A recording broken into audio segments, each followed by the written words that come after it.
কোথায় ছিল 50 কোটি অর্জিতার বাড়িতে।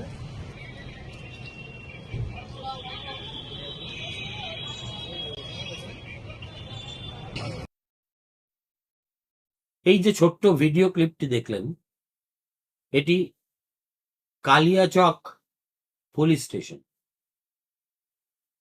ওই তল্লাটের যে কোনো মানুষকে জিজ্ঞেস করুন, তারা বলবেন কেন যে এই থানা এখানে আছে তারা তা বুঝতেই পারেন। কেননা কালিয়াচক থাকে কালিয়াচকে, জমানা বদল হয়, শাসকের চেহারা বদল হয়, কিন্তু এই তল্লাটে যারা বাস করেন একমাত্র তারাই জানেন এখানে আসল কর্তৃত্ব কাদের হাতে। কাদের হাতে বলুন তো? একেবারে সাক্ষাৎ ডাকাতদের হাতে। ডাকাতি করাটাই যাদের পেশা, ডাকাতি করেই যাদের অনর্জিত বৈভব এবং বলবোলা। বাম জমানায় এই ডাকাতরা সবাই পিঠ বাঁচাতে সিপিএম এর সঙ্গে ছিল। এই ডাকাতদের মধ্যে অন্যতম একজন ডাকাত হলেন আইনুল ডাকাত। শৈলেন সরকার বারে বারে বরকত সাহেবের কাছে পরাস্ত হওয়ার পর একেবারে রীতিমতো মরিয়া হয়ে এই আইনুল ডাকাতকে নামিয়ে দিয়েছিলেন বরকত সাহেবের বিরুদ্ধে। সে কিছু সুবিধে করতে পারেনি তা নয়, কিন্তু 90-এর দশকে আমি তখন প্রায় মালদা যেতাম। এই কালিয়াচকে শেষ কথা বলতেন ওই আইনুল ডাকাত। তারা এমন একটি কাণ্ড ঘটিয়েছিলেন যা সে সময় কেন কখনোই আপনারা কল্পনা করতে পারবেন না। ঘটনাটা হলো, তারা নিজেরাই একটা থানা তৈরি করে বসেছিলেন। তার নাম ছিল পাপড়ি থানা। ওই থানায় বসে তারা তোলা তুলতেন, লোকজনকে ডেকে পাঠাতেন, টাকা দাবি করতেন এবং যাবতীয় সমাজ বিরোধী কার্যকলাপের ওটাই ছিল ডেরা। চোখের সামনে পুলিশ ছিল, কিন্তু তারা রায় কাটত না। এখন আইনুল ডাকাত ও তার দল তল্লাট শাসন করত ওই পাপড়ি থানা থেকে। তারপর এসব ক্ষেত্রে যা হয় এখানেও তাই হয়েছে। ডাকাতদের অত্যাচার সহ্য করতে করতে করতে করতে একদিন যখন সহ্যের সীমা পেরিয়ে গেল, ওই তল্লাটের গ্রামের মানুষরা একজোট হয়ে ডাকাতদের থানা পাপড়িতে আগুন লাগিয়ে দেয়। কিন্তু পাপড়ি থানা নেই, ঠিক আছে, ডাকাতদের নিজস্ব থানা নেই, সেটাও ঠিক, কিন্তু ডাকাতদের বলবোলা বা দাপট কালিয়াচকে এক ছটাকও বন্ধ হয়নি। এখন সমস্ত অপরাধের এরা যেভাবে গোটা ব্যবস্থাটাকে দেখে সেটা এইরকম, যে পুলিশ আবার কে, প্রশাসনই বা কি, সব অপরাধের আমরাই বিচার করব, থানা পুলিশ করে কোনো লাভ নেই। গ্রামের পর গ্রামে এই ভীতি সঞ্চার করে তারা একেবারে সমান্তরাল শাসন ব্যবস্থা চালু করে আছে। এখন আইনুল ডাকাত নেই, তার জায়গা নিয়েছে যে তার নাম জাহরুল।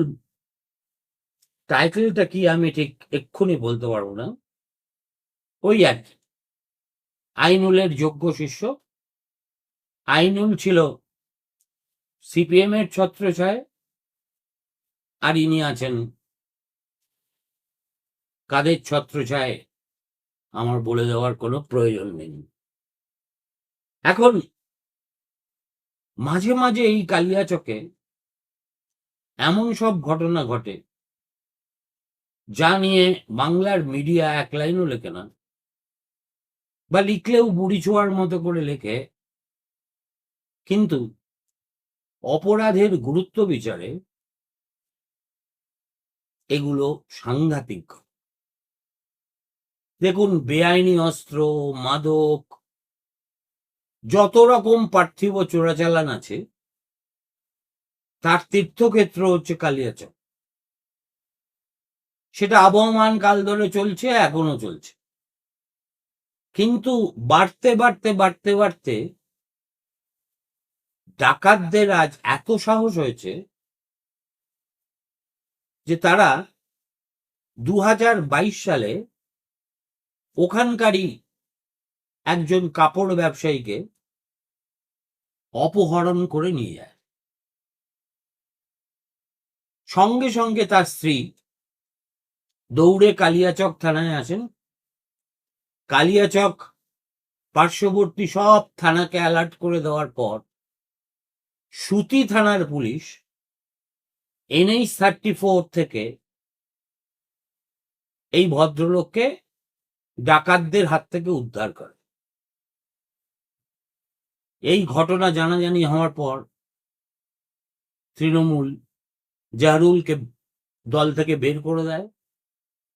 ওটা কিছুই নয়, লোক দেখানো ব্যাপার। আর যারা এই কাজে লিপ্ত ছিল তাদের জেল হয়। এরা হচ্ছে জাত ডাকাত। সুতরাং জেল, কয়েদখানা ও ভয়ে কম্পিত নয় এদের হৃদয়। এই 2024-এর শেষের দিকে এরা সবাই জামিনে ছাড়া পেয়ে গিয়েছে, এবং ছাড়া পেয়ে গ্রামে আসার সঙ্গে সঙ্গে যাকে তারা অপহরণ করেছিল তাকে আবার নতুন করে চাপ দিতে শুরু করে যে আপনাকে আমাদের 60 লক্ষ টাকা দিতে হবে। কেননা অপহরণের সময় সেই মুক্তিপণটাই তারা দাবি করেছে। ভদ্রলোক টাকা দিতে না পারায় তাকে কয়েকজন ডাকাত বাড়ি থেকে তুলে নিয়ে গিয়ে একটা গাছের সঙ্গে আষ্টে পৃষ্ঠে বেঁধে রাখে। খবরটা জানাজানি হতে গ্রামবাসীরা দলে দলে ঘটনাস্থলে ছুটে আসে, এবং ডাকাতরা সংখ্যায় কম হওয়ায় গণকেলানির ভয়ে তারা সেখান থেকে সাময়িকভাবে ভাগলবা হয়ে যায়।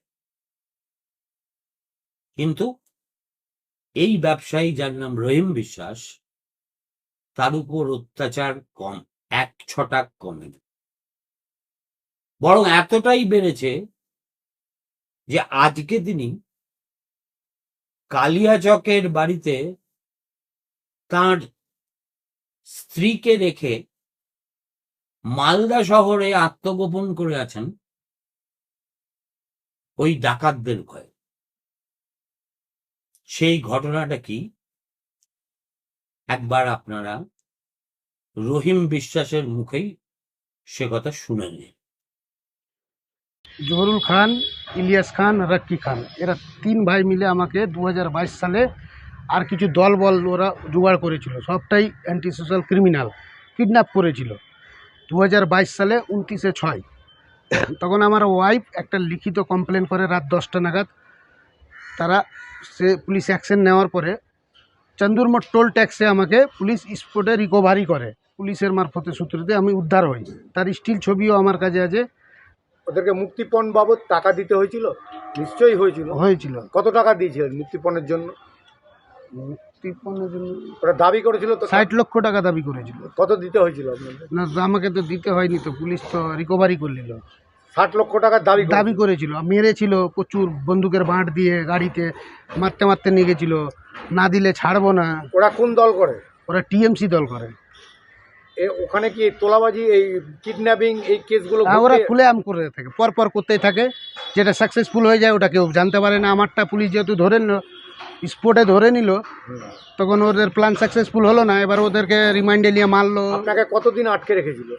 আমাকে মোটামুটি 6 ঘন্টা মতো রানিংয়েই আমাকে গাড়ি থেকে ভরে নিয়ে যাচ্ছিল, পালাচ্ছিল। এবার ফতেগানি থেকে তুলে নিয়ে গিয়ে চন্দুরমঠ টোল ট্যাক্সে ফারাক্কা প্যারিজ পার করে ওইখানে আমাকে সুতি থানা রিকভারি করলো রাত মোটামুটি 2টার সময়। ওদের কাছে আর্মস ছিল। কতজন ছিল ওরা? ওরা গাড়িতে ছিল মোটামুটি 6 জন। আমাকে যে গাড়িটাতে ভরেছিল তার ব্যাকিংয়ে আবার নাকি ওদের লোক ছিল। আপনি কি ব্যবসা করেন? আমি কাপড়ের ব্যবসা করি। আচ্ছা, এবার কি হলো? পুলিশ অ্যারেস্ট করার পরে এবারে যখন রিমাইন্ডে নিল ওই 6 জনকে, তো কালিয়াচক থানাকে হ্যান্ডওভার করলো, তখন আয়ো সাহেব জানালো যে মেন লোক এদেরকে অ্যারেস্ট করা হবে। জানলো জহুরুলরা 3 ভাইয়ের নাম বেরোলো, আরও একজনের নাম বেরোলো। টোটাল মোট 12 জন। 12 জনের মধ্যে জহুরুলের ফ্যামিলিরই 3 জন। তার মধ্যে মেন মাস্টার মাইন্ড লোক যে পরিকল্পনা করেছিল, ওর নাম জহুরুল খান। তৃণমূলের এক সভাপতি, আগে সভাপতি ছিল 2018 সালে। এগুলো ব্যাকগ্রাউন্ড 22-এ যখন করলো কিনা, 22-এ ওকে বহিষ্কার করে দিল তৃণমূল দল। তখন এগুলো কিডন্যাপার থেকে বহিষ্কার করে দিল। এখন কি হয়েছে? এখন 14/6-এ আমি যাচ্ছিলাম গ্রামের বাড়ি, তো ওরা কিন্তু মাঝ রাস্তাতে, ওদের কাজই হচ্ছে ঝামেলা কিনা, মানে 2টা থেকে এরিয়াগুলো দখল করেছিল ওই রাস্তাটা। জেল থেকে ছাড়া পেয়েছে? জেল থেকে 1.5 বছর হলো মোটামুটি ছাড়া পেয়েছে। আচ্ছা, তারপরে কি করছে? তারপরে তো আমি তো ভয়ে ভয়ে লুকিয়ে বেড়াচ্ছি, এবারে ওপেনে যাচ্ছি না। এবারে আমি পুরাতন বাড়ি যাচ্ছিলাম, তখন ওরা মোটামুটি 20-25 জন গুন্ডা উঠ করে আগে থেকে ওখানে ওরা কবজা করে বসছিল কার ঝামেলা নিয়ে। আমি ওই রাস্তা দিয়ে কিন্তু আমি আমাদের পুরাতন বাড়ি যাচ্ছিলাম। এবার আমি জাম দেখে আমি বাইকটা রাস্তাতে দাঁড়িয়ে নিচে থেকে এবারে বসলাম যে ক্লিয়ার হলে আমি যাব। খালি বাইকটা দাঁড়িয়েছি, আর 20-25 জন আসলো। সামনে জহুরুল, আরও লোকজন ছিল, মোকাদ্দার শেখ, তারপরে আরো লোকজন ছিল। এতজন, ওদের পুরো একটা গ্যাং আছে। আপনি আর বাড়ি ঢুকতে পারলেন না? বাড়ি ঢুকে এবার ওখান থেকে ওরা মেরে আমাকে একজন গলা ধরেছে, আর 20-25 জন লাঠি ঠাল হাঁসুয়া লিয়া মারতে মোটামুটি 100 মিটার লেগে যে কাঠা লেগেছে বাঁধলো। আর তারপরে আমি যখন চেঁচাচ্ছিলাম তখন গ্রামের লোকজন আসলো ছুটে, তখন ওরা গ্রামের এক্সট্রা লোকজন বেশি দেখে আবার ওরা ছেড়ে পালিয়ে চলে এলো। আপনি থানায় দ্বিতীয়বার? আমি থানায় তখন হসপিটালে চিকিৎসা করলাম, তারপরে থানায় জানালাম। 14/6 রাত্রে 10টায় আবার কমপ্লেন করলাম। এখন আপনি আর বাড়ি ঢুকতে পারছেন না? বাড়ি ঢুকতে পারছি কেন? ও অ্যারেস্ট না হলে আমি কিভাবে ঢুকবো? গেলে তো আমাকে ধরবে। ও তো দলবল আমাদের। কতদিন ধরে বাড়ি ছাড়া? আমি প্রায় 14 তারিখ থেকে আজকে হয়ে গেল ওইদিকে আপনার 6 দিন, আর এইদিকে 3 দিন, 9 দিন থেকে বাড়ি ছাড়া। আপনাকে কি আবার ফোন করছে? ফোন আসছে ওদের, মনিরুল শেখ নামে ফোন আসছে, নজরুল খান নামে ফোন আসছে। ফোনের টাকা কেসটা তুলতে হবে, আমরাই বিচার করব, আমরাই মারবো। তুমি আইনের কেন যাবা? ওরা সব তৃণমূলের লোক। আপনি এখন কি চাইছেন? আমি চাইছি আইনের দ্বারস্থ হয়েছে, আইন ওকে অ্যারেস্ট করুক। উপযুক্ত যতটা ক্রিমিনাল করেছে আইনত ধারা লাগিয়ে ওকে আইনত ব্যবস্থার আমি দাবি করছি। আপনার ফ্যামিলিও বাড়ি ছাড়া? ওগুলো বলে দিয়েছে তো। 1 মিনিট, ভুলে গেলাম। আপনার পুরো ফ্যামিলি বাড়ি ছাড়া না আপনি শুধু বাড়ি ছাড়া? ফ্যামিলিকে আমি 3টা গেটের তালা মেরে লক করে এসেছি। ভয়ে মানে লক করে বন্ধ করে কোর্টের চক্কর মারছি, থানার চক্কর মারছি 9 দিন ধরে। কাউকে পায়ে হাতে ধরে একটু পানি টুনি নিয়ে কলে বলে বিস্কুট দিয়ে বেঁচে আছে। ওরা কি যারা দুষ্কৃতকারী সমাজ বিরোধী কিডন্যাপার তারা ওখানে কতটা সন্ত্রাস করে গ্রামে? প্রচুর সন্ত্রাস স্যার, খবর নিয়ে দেখবে ওর বাপও সন্ত্রাস ছিল, ওর ছেলেও ক্রিমিনাল আছে। পুলিশ এখনো ধরছে না, পুলিশ ধরছে না, কারণ কি কারণে ধরছে না প্রশাসন আমি বুঝতে পারছি না। কারণ একটু হুট করে গন্ডগোল হলে পুলিশের যাওয়া কথা। এত বড় সিসিটিভি ফুটেজও আমি দিয়েছেন কি পুলিশ অফিসার রিকভারিটা করে যে বসে আছে, তাও কিছু করছে না। আর কিডন্যাপাররা ঘুরে বেড়াচ্ছে। সরকারি দলের মস্তান গুন্ডা ওরা, এই জন্যই কি ওদের দাপট? তাহলে ওটাই তো বলছে, ওরা তো বলছে আমাদের কেস লাইনা থানা, আমরা টিএমসি করি, আমাদের কেস থানা নিবে না। আপনার নাম? এমডি মোহাম্মদ রহিম বিশ্বাস। আপনি এখন কোথায় আছেন? এখন আমি আতঙ্কা এদিকে ওদিকে ঘুরে বেড়াচ্ছি, বাড়ি ঢুকতে পারছি না। এর বাড়ি কারো বাড়ি সন্ধ্যাবেলা পাঁও হাত ধরে ওর বাড়ি থাকছি অন্য গ্রামে। শুনলাম আপনি একটা দোকান করেছিলেন। ওটা ওই মস্তানের জন্য আমাকে ব্যবসাটা বন্ধ, জবে থেকে ছাড়া পেয়েছে কিনা, ছাড়া পেয়ে ওর ভাই মোটামুটি 2023 সালে আবার আমাকে ক্লাবের ওখানে ধরেছিল, হ্যাঁ কিডন্যাপ করার জন্য। মানে যখনই বেরোচ্ছি সেও মেরে নেবে, ওরা নিজে বিচার করে মাইরা টেরা ওরাই বলবে আইনে যেতে হবে না তোমাকে, আমরাই মারবো, আমরাই বিচার করবো। আর টাকা দিলে মুক্তি? আর টাকা দিলে মুক্তি, আর কেসটা তুলে আসতে হবে। মানে 60 লক্ষ টাকা ওদেরকে দিতে হবে? হ্যাঁ, দিলে পরে আর কেসটা তুলে আসতে হবে। কত টাকা দিতে হবে আপনাকে? আপনি কত টাকা দিতে পারবেন? আমার কাছে তো আমার সমস্ত কিছু তো ওর জন্য আমার বরবাদ হয়ে গেলো। শোরুম বন্ধ, আমার গাড়ি ছিল ওটাও বিক্রি হয়ে চলে গেছে, শুধু একমাত্র ডিহিটা আছে, ওটাও আমাকে যদি প্রশাসন কোনো ব্যবস্থা না নেয় তো ওটাও আমাকে বেচে হয়তো দেশ ছাড়তে হবে, কারণ এদেশে তো শুধু গুন্ডা আর ক্রিমিনাল। মানে কালিয়া আমরাই মারবো, আমরাই বিচার করবো। আর টাকা দিলে মুক্তি? আর টাকা দিলে মুক্তি, আর কেসটা তুলে আসতে হবে। মানে 60 লক্ষ টাকা ওদেরকে দিতে হবে? হ্যাঁ, দিলে পরে আর কেসটা তুলে আসতে হবে। কত টাকা দিতে হবে আপনাকে? আপনি কত টাকা দিতে পারবেন? আমার কাছে তো আমার সমস্ত কিছু তো ওর জন্য আমার বরবাদ হয়ে গেলো। শোরুম বন্ধ, আমার গাড়ি ছিল ওটাও বিক্রি হয়ে চলে গেছে। এই যে ভদ্রলোকের অসহায় আর্থিক, এর কথা নবান্ন পর্যন্ত পৌঁছবে কিনা জানি না, কিন্তু এই তৃণমূলের যারা ছিঁচকে চুরি করে নিজেদের বিরাট মাস্তান ভাবে, তাদের উচিত দলে দলে এই কালিয়াচকে গিয়ে চোর থেকে ডাকাতে কিভাবে প্রমোটেড হতে হয় সেটা হাতে কলমে শিখে আসে। তৃণমূল করলে 7 খুন মাপ, মানুষকে অপহরণ করলে 7 খুন মাপ, জেল থেকে ছাড়া পেয়ে অপরাধীরা একজন নিরীহ ব্যবসায়ীকে গাছে বেঁধে মারধর করলে পুলিশ কিছু করবে না, এবং ভীত সন্ত্রস্ত মানুষটি গৃহহারা হয়ে ব্যবসা থেকেও নিজেই বন্ধ করে দিয়ে মালদা শহরে বিভ্রান্তের মতো ঘুরে বেড়াচ্ছেন, তার দিকে নজর দেওয়ার কেউ নেই। বাংলার অভ্যন্তরে এরকম ছবি যে কত আছে তার হিসেব কে রাখে? নমস্কার, ভালো থাকবেন, শুভরাত্রি।